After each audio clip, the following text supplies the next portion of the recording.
আসসালামু আলাইকুম বন্ধুগণ, কেমন আছো তোমরা? সবাই ভালো আছো নি? আশা করি আলহামদুলিল্লাহ অনেক ভালো আছো তোমরা। আমি আলহামদুলিল্লাহ অনেক ভালো আছি। আজকে যাচ্ছি একটা পাহাড়ে, যেটা আমাদের প্রজেক্ট থেকে খুবই কাছে। মেন রোড ক্রস করে যেতে হবে। পাহাড়টা কিন্তু অনেক বড়। চলো যাই, দেখি পাহাড়টাতে কি এরকম ভিউ দেখা যায়। আমি অনেকদিন ধরে ভাবতেছি পাহাড়টাতে যাব, তো আজকে মনে হয় সেই সুযোগটা হতে যাচ্ছে পাহাড়টাতে উঠে আশেপাশের ভিউটা দেখার।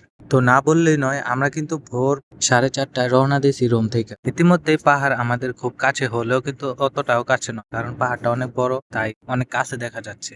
আমরা চাচ্ছিলাম সূর্য ওঠার আগেই যেন পাহাড়ে আমরা উঠতে পারি, কারণ সূর্য ওঠাটা যদি পাহাড় থেকে দেখতে পারি তাহলে কিন্তু খুব সুন্দর একটা ভিউ পাবো আমরা। কথা বলতে বলতে কিন্তু আমরা চলে আসলাম পাহাড়ের একদম নিচে। আমরা শর্টকাট রাস্তা খুঁজতেছি যেভাবে সহজে উঠা যায়। তো ইতিমধ্যে কিন্তু আমাদের পাহাড়ে ওঠা শুরু হয়ে গেছে। আর আমি গেছিলাম আমার দুই বড় ভাইয়ের সঙ্গে, যারা আমি যেই কোম্পানিতে চাকরি করি ওইখানেই চাকরি করে ওনারা। তো আমাদের আসল গন্তব্য কিন্তু মাত্র শুরু হয়েছে, আর গন্তব্যস্থল হলো পাহাড়ের উপরে। কথা বলতে বলতে আমি কিন্তু পিছিয়ে যাচ্ছি, আমি দৌড়ে আবার উঠা শুরু করলাম। আমরা কিন্তু পাহাড়ের মাঝামাঝি উঠে গেছি। এখানে উঠতে উঠতে আমরা কিন্তু হাঁপিয়ে গিয়েছিলাম, তাই একটু রেস্ট করেছিলাম 1 মিনিটের মতো। আর এখানে উঠতে উঠতে দেখি সূর্যি মামা কিন্তু উকি দিয়ে দিচ্ছে। এখানে দেখেন আমি কি বলতেছি। একটু আসুই, বেশি নাই।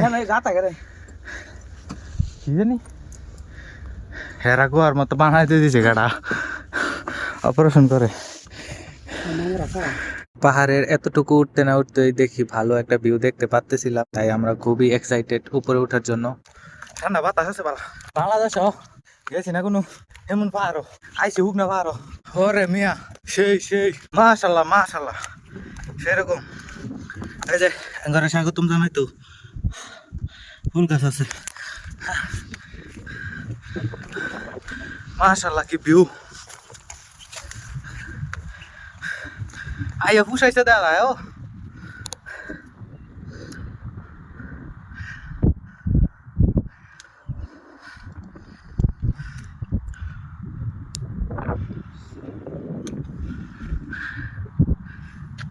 তো পাহাড়ে উঠে কিন্তু আমার রিয়াকশন কেমন ছিল আপনারা ভিডিওতে দেখতে পারতেছিলেন। পাহাড়ের উপরে একদম মাঝখানে জানি না পাথরগুলো সবগুলো কিভাবে জানি একসাথে জমান কালো কালো কতগুলো আমরা পাথর দেখছি, যেগুলো একদম পুরো কালো কালো হয়ে গেছে। এগুলো দেখে কিন্তু আমার অদ্ভুত লাগতেছিল। আর আমি যখন আমার বড় ভাইদেরকে জিজ্ঞেস করতেছিলাম এই মাঝে এইভাবে পাথরকে জমাইছে, এখানে কি মানুষ উঠা এরকম করে না, ওনারা বলতেছে যে এখানে তো জিন থাকে, জিনরা হয়তো এগুলো বানাইছে, হয়তো ওরা এখানে থাকে। তো পাহাড়ের উপর থেকে কিন্তু ভিউ দেখতে খুবই ভালোই লাগতেছিল। তো কতক্ষণ পর বললো তারা নাকি চলে যাবে, তো আমাকে বলতেছে চলো আমরা চলে যাই। উঠার জন্য হয়তো আমরা সহজ রাস্তা খুঁজতেছিলাম তখন, কিন্তু এখন নামার জন্য আমরা পরিকল্পনা ছাড়াই যে কোনো একটা রাস্তা দিয়ে নামতেছি। চোখের পলকেই আমরা এত বড় একটা পাহাড় থেকে নেমে গেলাম। ওঠার সময় মনে হচ্ছিল এই এক পাহাড় উঠতে এত কষ্ট, আর নামার সময় মনে হচ্ছে 2-3 পাহাড় যদি এইভাবে নামা যায় কোনো সমস্যাই হবে না। আজকের এই পাহাড় ভ্রমণ করার স্মৃতিটা হয়তো আমার অনেক মনে থাকবে, কারণ এখান থেকে আমি আর কতদিন পর চলে যেতে পারি। আমি এই কোম্পানিতে আর থাকবো না আপাতত।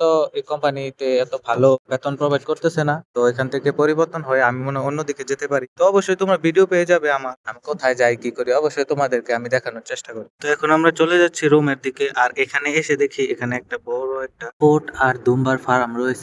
তবে আমি বাস্তবে কখনো ওট সরাসরি দেখিনি, আর দুম্বাও এই প্রথম আমি তবে আমি মোবাইলে দেখছি অনেক, কিন্তু প্রথম আমি দেখতেছি ওট আর দুম্বা একসাথে নিজের চোখে। তো এই বলে আজকে বিদায় নেই। অবশ্যই তোমরা সুস্থ থেকো, ভালো থেকো, আমার জন্য দোয়া করো। আল্লাহ হাফেজ।